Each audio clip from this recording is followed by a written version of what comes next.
Have you ever watched a movie and thought, I wonder if those actors getting at it right now really like each other, or do they just want to pull each other's hair out? Well, no matter how talented or famous some may be, actors are still human, which means that not all of them are going to get along. And unfortunately for us, regardless of how intense the chemistry might seem on screen, in real life some are just a complete sham.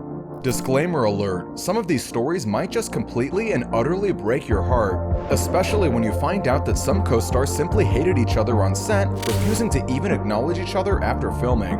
Do you think you would believe us if we said one of your favorite on-screen BFFs hate each other in real life?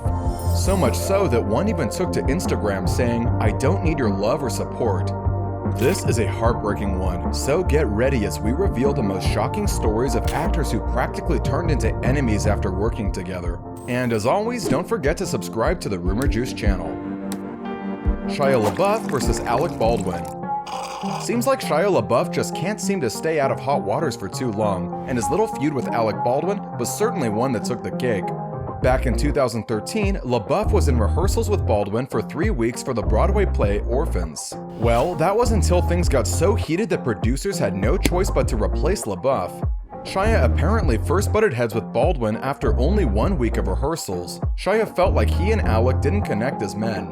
This came after Shia became so invested in his character and really put in the time and effort for the role, but didn't feel as though Baldwin did the same. LaBeouf was told by the creative team of the importance of memorizing his lines, so Shia would go to rehearsal prepared to prove that he had put in the time. But unfortunately for him, Baldwin was not so put together. Shia would then go on and sulk because he felt as though Alec was slowing everyone down. He even went so far as to verbally attack Alec, really causing Baldwin to find error in Shia. The 30 Rock actor decided to call a meeting with the stage manager and director and offered to quit the project for everyone else's sake.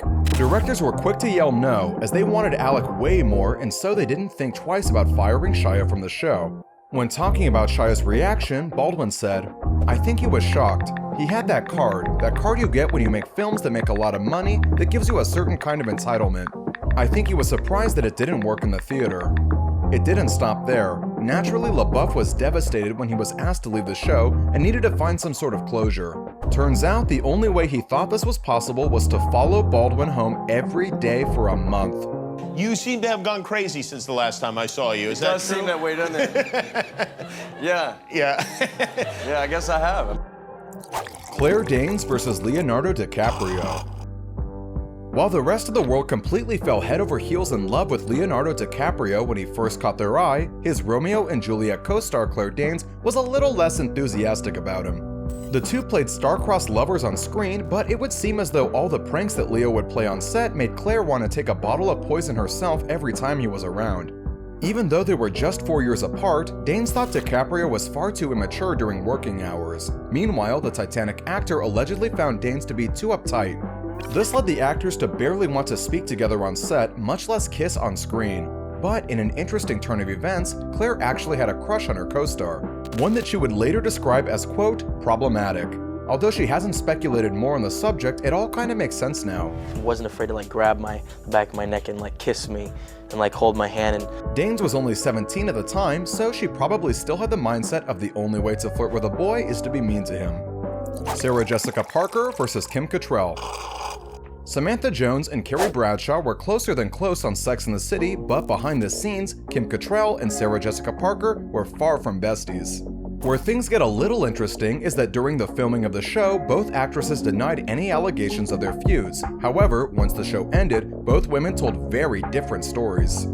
According to Cattrall, Parker had never liked her and she had no clue as to why. Kim found Jessica's behavior to be, quote, toxic. She resented allegations that she was the one who held up production after Jessica would say it was due to her, quote, diva behavior. When talking about Jessica, Kim even went so far as to say that there was an element of bullying on set. After the incredibly popular show ended, fans couldn't wait for the movie, but production just kept getting held up. Why? Because the two refused to work together ever again. The tensions between the two reached a new level of drama after Cattrall publicly slammed her co-star on Instagram. Parker offered condolences for the loss of Cattrall's brother, but Kim didn't see it as a kind gesture, convinced that it was all just a publicity act. She posted on Instagram that she didn't need Sarah's support because the two are not friends and never have been. I don't need your love or support at this tragic time. We've never been friends. We've been colleagues. Talk about public humiliation. I am humiliated! I'm sorry. I'm sorry. Patrick Swayze versus Jennifer Grey. And most of all, I'm scared of walking out of this room and never feeling the rest of my whole life the way I feel when I'm with you. Yes, that's right. These two dirty dancers are sadly on our list. Don't worry, you're not the only one with a broken heart. Dirty Dancing is one of the most loved romantic films of all time, but unfortunately, its leads didn't exactly love each other behind the scenes. Patrick Swayze spoke about his time while filming the iconic movie in his memoir, and if you were hoping that their on-screen passion bubbled over into real life, you'll be sadly disappointed. Turns out Patrick became rather impatient with Jennifer, who he felt goofed off and wasted time on set.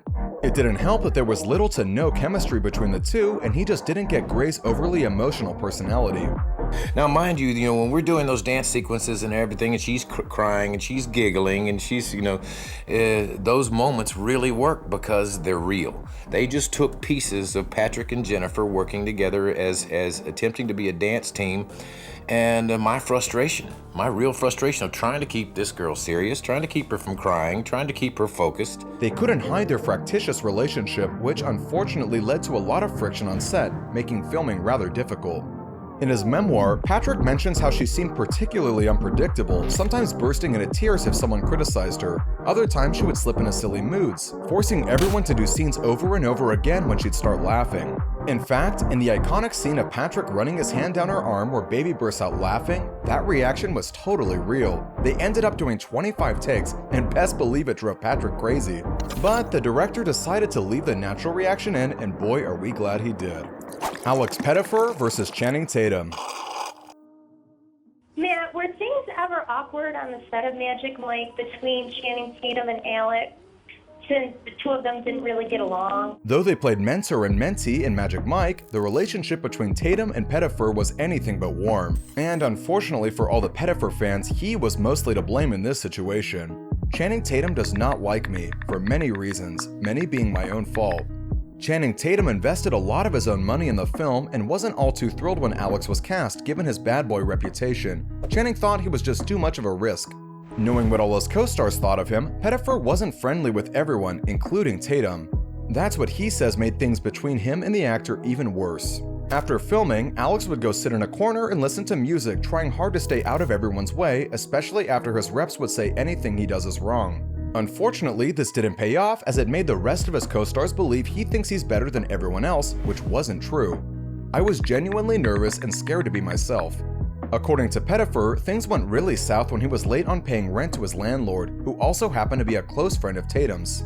Tatum sent a very strongly worded email to the younger actor. "Don't f my friends. You owe money. Pay the f***ing money. Don't be a clown." Magic Mike was supposed to be Pettyfer's comeback, but it didn't happen. The movie was a big success that led to a sequel, however, the actor wasn't asked to reprise his role. Reese Witherspoon versus Robert Pattinson.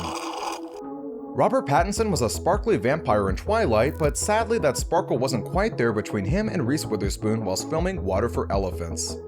Although the pair never erupted in shouting matches or wanted to pummel each other when the director yelled cut, the whole experience was just plain uncomfortable for them both, but mainly for Reese. This is assuming you're not an animal. Which you are. I'm not an animal. This might come as a shock given how intense their chemistry was on screen, especially during the more heated moments. Reese even admitted that she was looking forward to finding out what kissing a dapper vampire friend might be like. You know, strictly in the interest of science, of course. Sadly, it was not the head-spinning, earth-stopping thrill she had been maybe hoping for. You see, there was just one small, tiny problem that ruined their tender moments together. Rob possibly had the most hideous, horrible cold of any co-star that Reese ever had to do a love scene with. Poor Witherspoon had to endure a series of awkward sex scenes with a bleary-eyed and stuffy-nosed Pattinson. To be fair, it would be difficult to find passion in that, but unfortunately it was so bad that it pretty much turned Reese off for life. Well, that's all we have for today. As always, we are eager to see your opinion in the comment section below, and do tell us which topic we should cover next. Behind-the-scenes dramas of your favorite shows? Why did this seemingly perfect couple break up? How come this Hollywood hottie is still alone? Who holds the title of the most fan-friendly celebrity? Make your voice heard, and we at Rumour Juice will make sure you are never bored. Subscribe to our channel, and don't forget to tell your friends how cool we are.